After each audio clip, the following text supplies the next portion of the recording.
ನಮಸ್ತೆ ವೀಕ್ಷಕರೇ, ಮೆಂಡು ನ್ಯೂಸ್ ನೆಟ್ವರ್ಕಿಗೆ ಸ್ವಾಗತ. ನಾನು ನಿಮ್ಮ ನಿಶಾಂತ್ ಗೌಡ. ವೀಕ್ಷಕರೇ, ನಿನ್ನೆ ಅಷ್ಟೇ T20 ವರ್ಲ್ಡ್ ಕಪ್ ಅನ್ನ ಗೆದ್ದಿ ನಮ್ಮ ಇಂಡಿಯಾಗೆ ಪಾದಾರ್ಪಣೆ ಮಾಡಿದ್ರು ನಮ್ಮ ರೋಹಿತ್ ಶರ್ಮಾ ಹಾಗೂ ಅವರ ಹುಡುಗರು.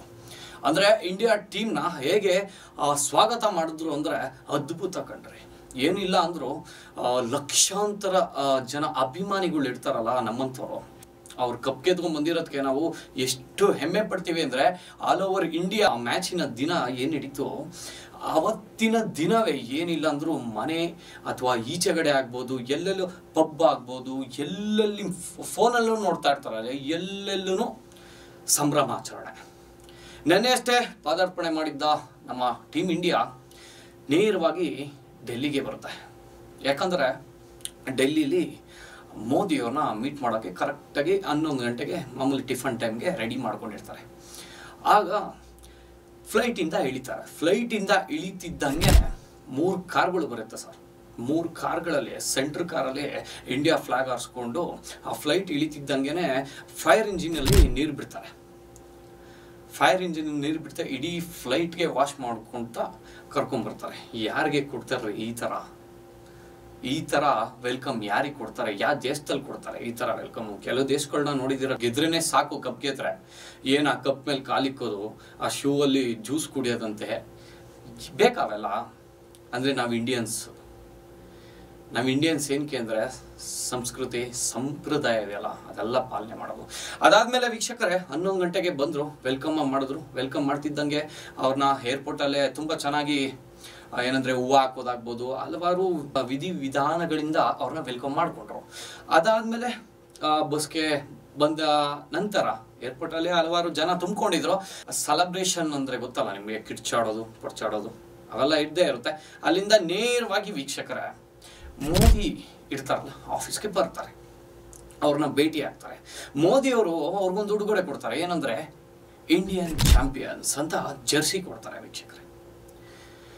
ಅದೆಲ್ಲ ಹಾಕ್ಕೊಂಡು ಯಾರ್ಯಾರು ಇರ್ತಾರಲ್ಲ ಟೀಮಲ್ಲಿ, ಇಂಡಿಯಾ ಟೀಮಲ್ಲಿ ಏನಿಲ್ಲ ಒಂದು 15-20 ಜನ ಇರ್ತಾರಲ್ಲ, ಕೋಚಿಂದ ಇರ್ಬೋದು, ಇನ್ನೂ ಜಾಸ್ತಿನೇ ಇರ್ತಾರೆ. ಅವರೆಲ್ಲರಿಗೂ with coach Rahul Dravid, team India captain Rohit Sharma, ಅವರ ಹುಡುಗರು ಎಲ್ಲರೂ ಮೋದಿ ಅವ್ರನ್ನ ಮೀಟ್ ಮಾಡಕ್ಕೆ ಬರ್ತಾರೆ. ಸುಮಾರು 11 ಗಂಟೆಗೆ ಎಲ್ಲರಿಗೂ ಮಾತಾಡ್ತಾ 2 ತಾಸು ಅಂದರೆ 2 ಅವರ್ ಅವರೆಲ್ಲರನ್ನೂ ಕುಂಡಿಸ್ಬಿಟ್ಟು ವಿಚಾರಿಸ್ತಾರೆ ಮೋದಿ ಅವರು ಹೇಗೆ ನಡೀತು, ಎಲ್ಲ ಸಂಭ್ರಮ ಹೇಗಿತ್ತು, ಅಲ್ಲಿನ ಜನರು ಹೇಗೆಲ್ಲ ನಮಗೆ ಸಾಥ್ ಕೊಟ್ಟರು. ಅಂದರೆ ಬೇರೆ ಕಂಟ್ರಿಗೆ ಹೋಗಿರ್ತೀರಲ್ಲ, US ಅಲ್ಲಿ ನಡೆದಿದ್ದು ನ್ಯೂಯಾರ್ಕ್, ಅಲ್ಲಿನ ಜನರು ಹೇಗೆಲ್ಲ ನಮಗೆ ಸಾಥ್ ಕೊಟ್ಟರು ಅಂತ ಮೋದಿ ಅವರು ಕೇಳ್ತಾ ಇರ್ತಾರೆ. ಅದೆಲ್ಲ ಎಕ್ಸ್ಪ್ಲನೇಷನ್ ಕೊಟ್ಟಾದ್ಮೇಲೆ ಹಲವಾರು ಫೋಟೋ ಶೂಟ್ಗಳಾಗ್ಬೋದು, ಎಲ್ಲ ನಡೆಯುತ್ತೆ.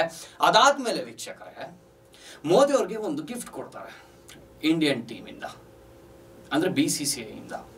ಏನಂದರೆ ಒಂದು ನಮೋ ಅಂತ ಒಂದು ಜರ್ಸಿ ಕೊಡ್ತಾರೆ ವೀಕ್ಷಕರೇ. ಅದು ಎಷ್ಟು ಸ್ಪೆಷಲ್ ಅಂದರೆ ಮೋದಿಯವರು ತುಂಬ ಖುಷಿ ಪಡ್ತಾರೆ ಅದನ್ನು ನೋಡಿ. ಅದಾದಮೇಲೆ ಅಲ್ಲಿಂದ ನಮ್ಮ ಇಂಡಿಯಾದ ಮೋಸ್ಟ್ ಪಾಪ್ಯುಲರ್ ಸಿಟಿ ಮುಂಬೈ. ಯಾಕಂದರೆ ಆಲ್ಮೋಸ್ಟ್ ಎಲ್ಲ ಇಂಡಿಯನ್ ಟೀಮ್ ಇರ್ತಾರಲ್ಲ, ವಿರಾಟ್ ಕೊಹ್ಲಿ ಆಗ್ಬೋದು, ರೋಹಿತ್ ಶರ್ಮಾ ಆಗ್ಬೋದು, ಹಾರ್ದಿಕ್ ಪಾಂಡ್ಯ, ಸೂರ್ಯಕುಮಾರ್ ಯಾದವ್ ಎಲ್ಲರೂ ಅಲ್ಲೇ ಮುಂಬೈಯಲ್ಲೇ ವಾಸವಾಗ್ತಾರದು. ಅದಕ್ಕೆ ಎಲ್ಲರೂ ಮುಂಬೈಗೆ ತೆರಳುತ್ತಾರೆ. ಹೋಗಿದ ನಂತರ ಯಪ್ಪ ಏನ್ರಿ ಆ ಥರ ವೆಲ್ಕಮು. ಲಕ್ಷಾಂತರ ಜನ ವೀಕ್ಷಕರ, ಏನಿಲ್ಲ ಅಂದರೂ 2 ಕಿಲೋಮೀಟರಿಂದ 3 ಕಿಲೋಮೀಟರ್ ಜನ ಸಾಗರ. ನೀವು ನೋಡ್ಬೋದು ವಿಜುವಲ್ಸ್ಗಳಲ್ಲಿ ಎಷ್ಟು ಜನ. ನಮಗೆ ಏನು ಇನ್ನೊಂದು ಹೊಟ್ಟೆ ಉರಿ ಅಂದರೆ ನಾವು ಯಾಕೆ ಅಲ್ಲಿಲ್ಲ, ನಮ್ಮ ಬೆಂಗಳೂರಲ್ಲಿ ಯಾಕೆ ಹಿಂಗೆ ಆಗಬಾರ್ದು ಅಂತ ನಮ್ಗೆ ಹೊಟ್ಟೆ ಉರಿ.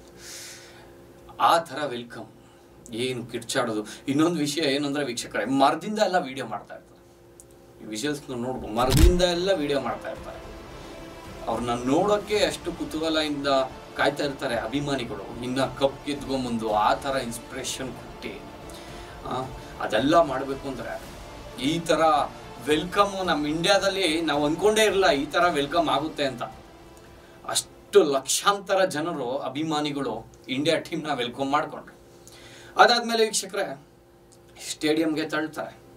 ಮುಂಬೈಯಲ್ಲಿ ಇದೆಯಲ್ಲ ಸ್ಟೇಡಿಯಂ ಆ ಕಡೆ, ಅಲ್ಲಿಗೆ ತೆರಳಿ ಏನಿಲ್ಲ ಅಂದರೂ ಅಲ್ಲೂ ಜನ ಸಾಗರ. ಇಡೀ ಸ್ಟೇಡಿಯಮೇ ತುಂಬೋಗಿರುತ್ತೆ.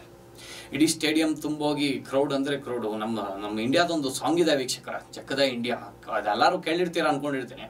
ಆ ಸಾಂಗ್ನ ಏನಿಲ್ಲ ಅಂದ್ರು ಇಡೀ ಸ್ಟೇಡಿಯಂ ಅಲ್ಲಿ ಇರ್ತಾರಲ್ಲ ಜನರು, ಎಲ್ಲರೂ ಆಡ್ತಾ ಇದ್ದಾಗತ್ತದ್ದು. ಆ ಸಾಂಗ್ನ ಆಡ್ತಾ ಇದ್ದಾರೆ ಅಂದ್ರೆ ನಮ್ಮ ಮನಸ್ಸಲ್ಲಿ ಎಷ್ಟು ಅಭಿಮಾನ ಹುಟ್ಟುತ್ತೆ ಇಂಡಿಯಾ ಬಗ್ಗೆ. ಅದಾದ್ಮೇಲೆ ಎಲ್ಲರನ್ನೂ ಕರ್ಸ್ಬಿಟ್ಟು ಮಾತಾಡ್ಸಾ ಅಂತ ಕಾರ್ಯ ನಡೆಯುತ್ತೆ. ರೋಹಿತ್ ಶರ್ಮಾ ಅವ್ರನ್ನ ಮಾತಾಡ್ಸ್ತಾರೆ, ವಿರಾಟ್ ಕೊಹ್ಲಿ ಅವ್ರನ್ನ ಮಾತಾಡ್ಸ್ತಾರೆ. ಅಪ್ಪ, ವಿರಾಟ್ ಕೊಹ್ಲಿ ಅವ್ರು ಬಂದಾಗಂತೂ ಅವ್ರ ವಿರಾಟ್ ಕೊಹ್ಲಿ ಎಂದಿದೆ ತಡರಿ. ಏನು ಆ ಕ್ರೌಡು, ಅವ್ರಿಗಿರೋ ಫ್ಯಾನ್ ಬೇಸ್ ಏನು, ಲಕ್ಷಾಂತರ ಜನ ಅಲ್ಲ, ಕೋಟ್ಯಾಂತರ, ಮಿಲಿಯನ್ ಅವ್ರಿಗಿರೋದು ಅಭಿಮಾನಿಗಳು. ತುಂಬ ಅದ್ಧೂರಿಯಾಗಿ ವೆಲ್ಕಮ್ ಮಾಡಿಕೊಂಡ್ರು. ಕೇಳ್ತಾರೆ, ರಿಟೈರ್ಮೆಂಟ್ ಆಯಿತು, ರಿಟೈರ್ಮೆಂಟ್ ಕೊಟ್ರಿ. ಅವರು ಒಂದು ಮಾತು ಹೇಳ್ತಾರೆ ವೀಕ್ಷಕರೇ, ನಾನು 15 ವರ್ಷದಿಂದ ಆಡ್ತಾ ಇದ್ದೀನಿ, ರೋಹಿತ್ ಶರ್ಮಾ ಯಾವತ್ತೂ ಅಷ್ಟೊಂದು ಎಮೋಷನ್ ಆಗಿದ್ದು ನಾನು ನೋಡೇ ಇಲ್ಲ.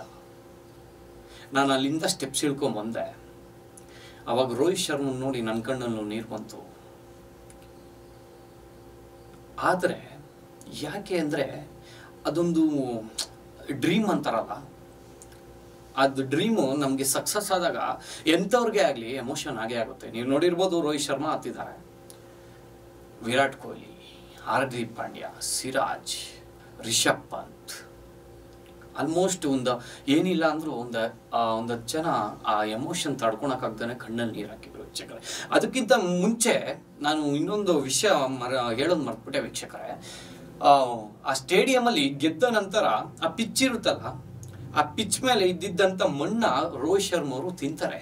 ಅದನ್ನ ಏನಂತಾರೆ ಅಂದರೆ, ನರೇಂದ್ರ ಮೋದಿ ಅವರು ಹೇಗಿತ್ತು ಮಣ್ಣಿನ ಟೇಸ್ಟ್ ಅಂತ ಕೇಳ್ತಾರೆ. ಅಂದರೆ ಅದು ಮಾಮೂಲಿ ಜೋಕ್ಸಾಗಿ ಕೇಳಿರೋಂಥದ್ದು. ಅದಕ್ಕೆ ಇಲ್ಲ, ರೋಹಿತ್ ಶರ್ಮಾ ಅವ್ರು ಹೇಳಿದ್ದಾರೆ ಅದು, ಯಾಕಂದರೆ ಅದೊಂದು ನೆನಪು, ಅವರು ಸಾಯೋವರೆಗೂ ಆ ನೆನಪು ಅವ್ರಿಗಿದ್ದೇ ಇರುತ್ತೆ. ಅದಕ್ಕಾಗಿ ಅವರು ಅಲ್ಲಿದ್ದಂಥ ಮಣ್ಣ ಟೇಸ್ಟ್ ಮಾಡಿ, ನಾನು ಅವಾಗಲೇ ಹೇಳಿದೆ, ಮಿಗ್ದವರು ಬೇರೆ ಟೀಮ್ಗಳು ಏನು ಮಾಡ್ತಾರೆ ಅಂತ, ಕಪ್ ಮೇಲೆ ಕಾಲಿಕ್ಕೋದು ಇವೆಲ್ಲ ಮಾಡ್ತಾರೆ. ಅಂದರೆ ನಮ್ಮ ಇಂಡಿಯನ್ಸ್ ಹಂಗಲ್ಲ ರೀ, we are proud to be an Indian. ಇನ್ನು BCCI ಇಂದ 125 ಕೋಟಿ ಚೆಕ್ಕನ್ನು ಇಂಡಿಯಾ ಟೀಮ್ಗೆ ನೀಡಿದ್ದಾರೆ.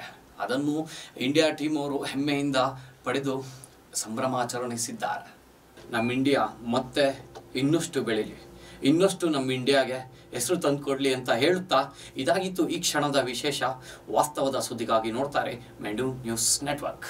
ಮೆಂಡು ನ್ಯೂಸ್ ನೆಟ್ವರ್ಕ್, ಸತ್ಯದ ಕನ್ನಡಿ.